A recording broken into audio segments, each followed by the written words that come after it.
Jelas ya. Oke, baik. Terima kasih kepada Mas Zaki dan juga Mas Haris. Mohon izin saya akan menyampaikan materi tentang CITAS, CITAS, Cortex Administration System yang nantinya akan launching per 1 Juli 2024. Nah, saat ini Direktorat Jenderal Pajak sedang menyiapkan sistem administrasi perpajakan yang baru. Saya izin share screen. Nah, ini adalah sedikit pengenalan ya tentang sistem perpajakan yang nanti akan launching per 1 Juli 2024. Oke, nah di sini ada beberapa fakta menarik yang nantinya akan kita dapatkan setelah adanya Cortex tersebut. Yang pertama adalah akan ada deposit pajak atau sama seperti GoPay atau ShopeePay, nantinya kawan pajak akan bisa mentop up eh, uang ke akun atau ke portal wajib pajak masing-masing. Jadi nantinya deposit tersebut dapat digunakan untuk pembayaran pajak yang akan terutang. Jadi dibayarkan itu tidak harus pada saat terutang, tetapi bisa mendepositkan pembayaran yang akan terutang. Kemudian yang kedua, akan ada penyeragaman jatuh tempo pembayaran, yaitu tanggal 15 bulan berikutnya. Kan biasanya nih, kan saat ini kondisi sekarang adalah pembayaran pajak itu berbeda-beda ya. Ada yang tanggal akhir masa pajak, ada yang tanggal 10, ada yang tanggal 20 gitu. Nantinya akan ada penyeragaman pembayaran yaitu tanggal 15 bulan berikutnya. Kemudian perubahan masa aktif kode billing. Untuk kondisi saat ini, masa aktif kode billing adalah 30 hari. Kedepannya nantinya hanya akan aktif selama 7 hari. Jadi begitu kita klik di pelaporan SPT akan ada menu PN Submit, maka akan langsung muncul kode billing. Nah, kode billing itu aktif selama 7 hari. Kemudian untuk NTPN tidak perlu diinput. Jadi setelah wajib pajak membayarkan PPh yang terutang, nantinya tidak perlu input NTPN lagi karena begitu dibayarkan, sistem akan langsung mendeteksi bahwa PPh terutang tersebut telah dibayarkan. Dan kelima adalah integrasi sistem bank persepsi. Jadi nanti akan ada tombol Pay and Submit, nantinya akan langsung terhubung dengan bank yang telah bermitra dengan Direktorat Jenderal Pajak. Jadinya mungkin akan langsung ke mobile banking atau internet banking yang ada di handphone Bapak dan Ibu. Kemudian yang keenam adalah penentuan KPP administrasi. Jadi nantinya akan ada alamat utama yang dimiliki oleh wajib pajak. Alamat utama ini merupakan alamat domisili yang dapat berbeda dengan alamat KTP. Misalnya Bapak Ibu berdomisili di Cibinong, namun KTP-nya di Jogja. KPP administrasinya adalah tetap di KPP Cibinong meskipun dia berbeda dengan alamat di KTP Bapak dan Ibu. Ada beberapa proses bisnis ya di Cortex ini, namun saya akan membahas beberapa saja yang familiar dengan portal wajib pajak ya. Di sini ada proses bisnis registrasi.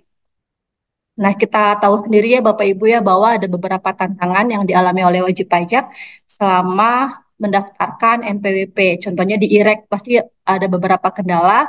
Kemudian kita juga tahu bahwa di DJP online ini fiturnya masih terbatas, yaitu hanya memuat profil singkat dan juga hanya ada riwayat SPT, belum ada riwayat STP atau surat tagihan pajak. Jadi wajib pajak kalau ingin tahu berapa sih tunggakan wajib pajak yang bersangkutan itu harus bertanya ke KPP gitu. Kemudian, nah ini adalah sistem yang akan datang.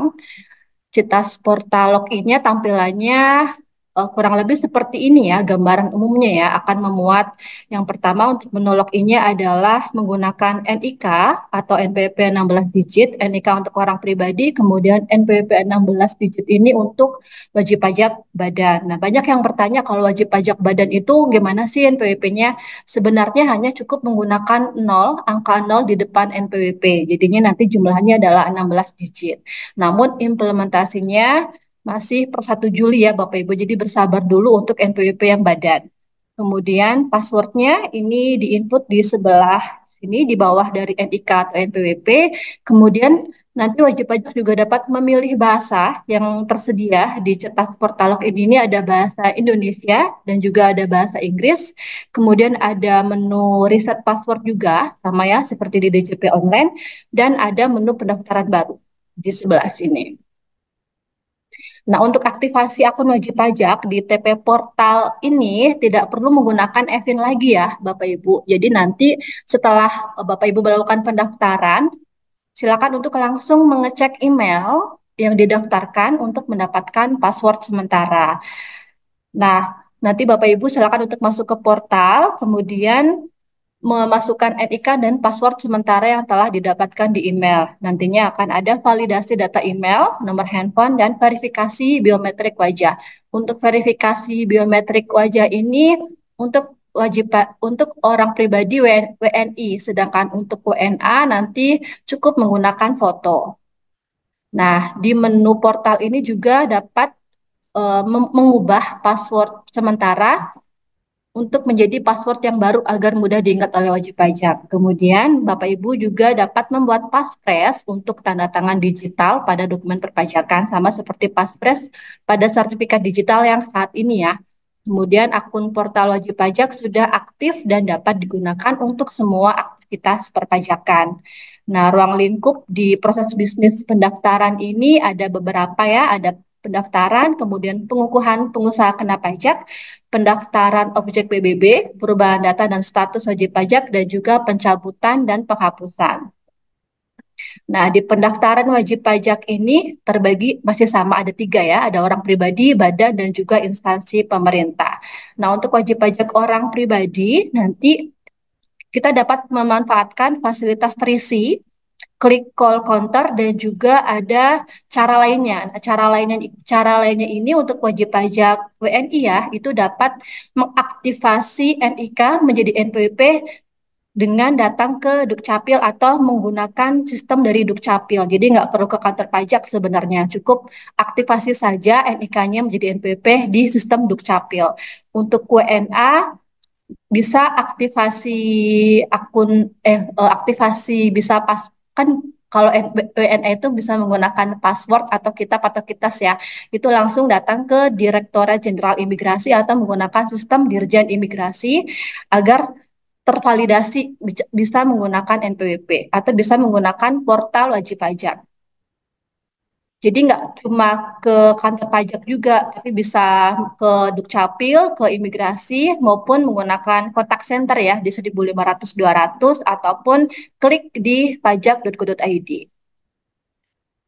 Nah, untuk pendaftaran wajib pajak badan pun sama ya, nggak cuma menggunakan Trisi, tadi klik call counter, tetapi untuk badan hukum seperti PT, PP, yayasan, koperasi, dan perkumpulan, dan lain-lain itu bisa memanfaatkan validasi NPWP melalui sistem administrasi badan hukum atau SABH di Direktorat Administrasi Hukum Umum di Ditjen AHU.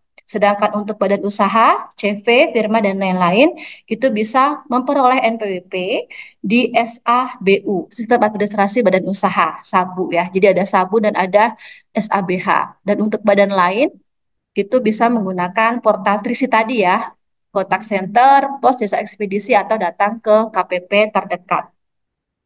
Dan bisa juga melalui saluran PJAP, penyedia jasa aplikasi perpajakan. Untuk pendaftaran wajib pajak instansi pemerintah, terdiri dari pusat dan daerah dan juga desa, Bapak Ibu. Nanti dia bisa menggunakan fasilitas Trisi juga, klik call counter juga. Nah, untuk pengukuhan pengusaha kena pajak, perbedaannya adalah untuk kedepannya eh, jangka waktunya adalah paling lama 10 hari, Bapak Ibu, dan permohonannya diajukan ke KPP di mana Bapak dan Ibu terdaftar. Untuk pendaftaran objek pajak juga sama ya, 10 hari kerja dan diajukan ke KPP tempat Bapak dan Ibu terdaftar. Untuk perubahan data status wajib pajak, di sini bisa berupa perubahan data dan status wajib pajak, PKP, dan objek BBB. Nah, perubahannya dapat dilakukan di profil akun wajib pajak ya, di TP portal wajib pajak masing-masing. Kemudian dapat juga datang ke KPP untuk melakukan perubahan data. Nah, perubahan data dan status wajib pajak ini jangka waktunya adalah 1 hari kerja.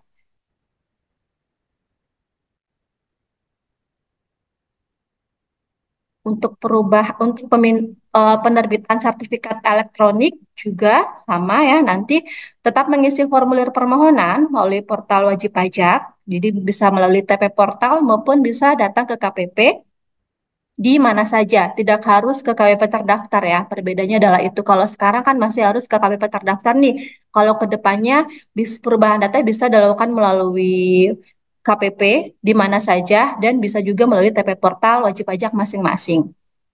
Jangka waktunya adalah 1 hari kerja. Untuk perubahan data dan status wajib pajak pun sama, kita sudah kedepannya akan menggunakan sistem borderless ya. Jadi Bapak dan Ibu tidak harus datang ke KWP terdaftar, cukup untuk datang ke KPP terdekat di mana saja gitu. Perubahan data bisa mencakup juga terkait dengan pemindahan wajib pajak juga pun sama ya, bisa dilakukan di KPP mana saja. Untuk penghapusan dan pencabutan bisa mencakup pencabutan pengukuhan PKP, penghapusan objek PBB, dan penghapusan NPWP. Penghapusan dan pencabutan ini dapat diajukan di portal wajib pajak, kontak center, dan TPT di KPP atau KP2KP di mana saja, tidak harus di KWP terdaftar. Kemudian untuk penghapusan objek PBB pun sama ya, Bapak Ibu bisa klik call counter di KPP mana saja. Begitu. Nah, kita lanjut ke proses bisnis taxpayer account management atau TAM. Nah, jadi disclaimer dulu ya Bapak Ibu ya, informasi yang saya sampaikan di sini itu dapat berubah sesuai dengan perkembangan ketentuan perpajakan terbaru dan proses pengembangan sistem. Karena sampai dengan hari ini kantor pusat masih melakukan pengembangan sistem dari CITAS ini. Untuk TAM ini latar belakangnya sama ya, seperti tadi di akun DJP online kita itu masih terbatas, hanya memuat profil singkat dan juga hanya ada riwayat SPT. Nah, untuk TAM ini nanti akan ada 2 ruang lingkup besar, terbagi menjadi 2. Yang pertama adalah ikhtisar profil wajib pajak yang berisi semua data komprehensif wajib pajak, dan yang kedua adalah buku besar wajib pajak. Nah, tampilannya sedikit bocorannya seperti ini ya, Bapak Ibu ya. Jadi tampilan dasarnya seperti ini. Di sini ada tampilan untuk ikhtisar profil wajib pajak. Tampilannya komprehensif ya, memuat semua informasi dan data terkait dengan hak dan kewajiban perpajakan wajib pajak yang berasal dari setiap proses bisnis perpajakan yang relevan. Di sini ada beberapa menu juga untuk tampilan profil wajib pajaknya. Kemudian yang kedua, ini menu baru ya yang akan datang adalah akan ada buku besar wajib pajak. Buku besar ini berisi tentang rincian transaksi wajib pajak, ada debit, ada kredit. Jadi nanti kalau Bapak Ibu sudah mengisi deposit pajak itu akan terekam di sini. Dari pengeluaran sampai dengan pemasukan yang dilakukan oleh Bapak Ibu. Untuk menu kredit ini, sisi kredit, yang berwarna hijau ini menggambarkan hak yang dimiliki wajib pajak antara lain pencatatan atas pembayaran yang telah dilakukan, pelaporan SPT lebih bayar, dan penerbitan SKP lebih bayar. Kemudian untuk tampilan debit di sini yang berwarna merah mencatat transaksi terkait kewajiban wajib pajak antara lain pelaporan SPT kurang bayar dan penerbitan produk hukum yang menyebabkan kurang bayar. Sehingga semua sudah terekam di TP portal wajib pajak masing-masing ya. Kalau kita begitu up tuh nggak usah khawatir nanti kok tiba-tiba saldonya berkurang atau gimana, karena sudah terekam di buku besar wajib pajak masing-masing. Selanjutnya adalah proses bisnis layanan perpajakan. Ini juga menu baru ya. Di sini akan ada 3 layanan di proses bisnis layanan perpajakan ini. Yang pertama adalah layanan edukasi. Nah, ada 3 fitur yang disediakan oleh Cortex nantinya. Yang pertama ada reservasi kelas pajak, kedua permohonan edukasi, dan juga ada materi edukasi. Jadi Bapak Ibu silakan untuk besok ya menggunakan fitur ini, bisa ke menu reservasi kelas pajak untuk memperoleh atau untuk mendapatkan kelas pajak yang Bapak Ibu inginkan. Kemudian ada permohonan edukasi, bisa berupa permohonan narasumber untuk mengisi kelas pajak atau untuk mengisi seminar, silakan. Kemudian ada materi edukasi, jadi Bapak Ibu dapat mendapatkan beberapa materi penyuluhan di menu ini. Kemudian yang kedua adalah layanan interaktif. Layanan interaktif ini ada 4 menu, ada informasi perpajakan, ada menu pengaduan untuk melakukan pengaduan, kemudian ada saran di sini, dan juga ada apresiasi. Nah, untuk informasi perpajakan berupa informasi umum perpajakan seperti peraturan atau penjelasan ketentuan peraturan perpajakan terbaru. Kemudian untuk pengaduan dapat dilakukan oleh wajib pajak, dapat disampaikan oleh wajib pajak berupa pelanggaran kode etik dan lain-lain. Kemudian ada menu apresiasi atau penghargaan atau ucapan terima kasih dari wajib pajak. Dan ada menu saran ya, dapat berupa saran perbaikan atas layanan yang diberikan. Kemudian yang ketiga adalah layanan interaktif berupa kontak center, portal wajib pajak, website resmi DJP. Nah, pengajuan layanan ini dapat dilakukan melalui kanal website pengaduan atau melalui kantor pajak.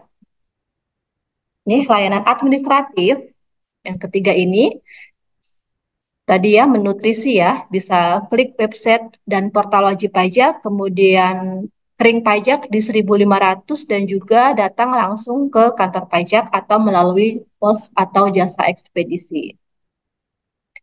Proses bisnis yang selanjutnya adalah surat pemberitahuan. Di sini ada hal baru untuk pelaporan surat pemberitahuan di masa yang akan datang. Yang pertama akan ada menu fitur perhitungan angsuran PPh pasal 25. Nah, fitur ini tersedia khusus untuk wajib pajak bursa, BUMN, BUMD Bank, dan wajib pajak lainnya berdasarkan laporan keuangan yang dilaporkan ke otoritas terkait. Jadi, tidak semua wajib pajak ya Bapak Ibu ya, khusus untuk wajib pajak yang telah disebutkan tadi. Kemudian yang kedua adalah pemberitahuan SPOP, surat pemberitahuan objek pajak PBB. Disajikan di akun wajib pajak berdasarkan sektor dan subsektor dari objek pajak.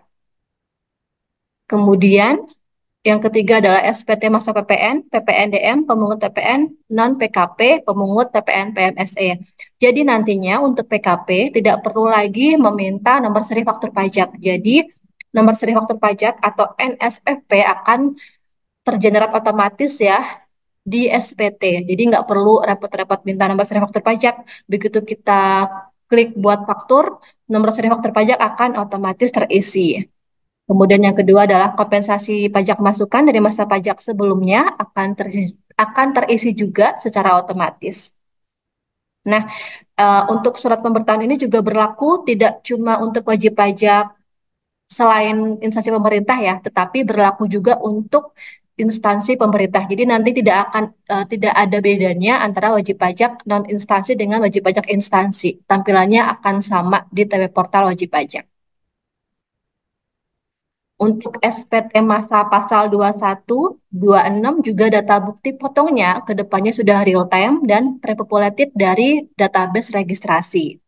Kemudian untuk SPT masa unifikasi juga pihak yang dipotong akan terintegrasi dengan Ibu Pot termasuk fasilitas PPh DTP. Dan pembuatan kode billing atas SPT masa unifikasi terintegrasi dengan draft SPT. Untuk SPT tahunan badan juga nantinya pengisian SPT-nya akan dimulai dari induk dengan menjawab pertanyaan, kemudian lanjut ke lampiran yang dipersyaratkan. Untuk SPT tahunan PPh-OP akan hanya ada satu jenis formulir SPT. Jadi nanti pengisiannya dimulai dari induk dengan menjawab pertanyaan, kemudian lanjut ke lampiran yang dipersyaratkan, sama seperti SPT tahunan badan. Selanjutnya adalah proses bisnis yang terakhir ya, proses bisnis pembayaran pajak. Di sini ada hal-hal baru. Yang pertama adalah kode billing multi akun. Nah, kita tahu sendiri kalau sekarang itu kode billingnya itu hanya untuk pajak tertentu ya, jadi terpisah. Misalnya PPh billing untuk PPN, kemudian ada billing untuk PPh itu berbeda. Nah, untuk kedepannya nantinya hanya akan ada satu kode billing yang bisa memuat beberapa jenis pajak maupun beberapa utang pajak. Jadi sekaligus hanya ada satu kode billing aja. Kemudian tadi sudah di-mention sebelumnya akan ada akun deposit pajak dan juga permohonan wajib pajak PBK restitusi imbalan bunga kini dapat diajukan secara online atau disampaikan langsung ke KPP manapun. Untuk pembuatan kode billing juga dapat langsung dimanfaatkan melalui SPT. Begitu klik Pay and Submit akan muncul kode billing atau dari daftar tagihan atau STP, dan juga ada menu ya, selain dari daftar SPT dan daftar tagihan juga akan ada menu yang disediakan di TP Portal untuk membuat kode billing. Nah, untuk pengajuan PBK juga dapat dilakukan secara online ya di TP Portal maupun juga dengan pemberian imbalan bunga juga akan ada di TP Portal wajib pajak masing-masing. Pengembalian kelebihan pembayaran pajak juga nanti akan disediakan di portal wajib pajak masing-masing. Oke, sudah selesai Bapak Ibu. Saya kembalikan ke Mas Zaki, silakan.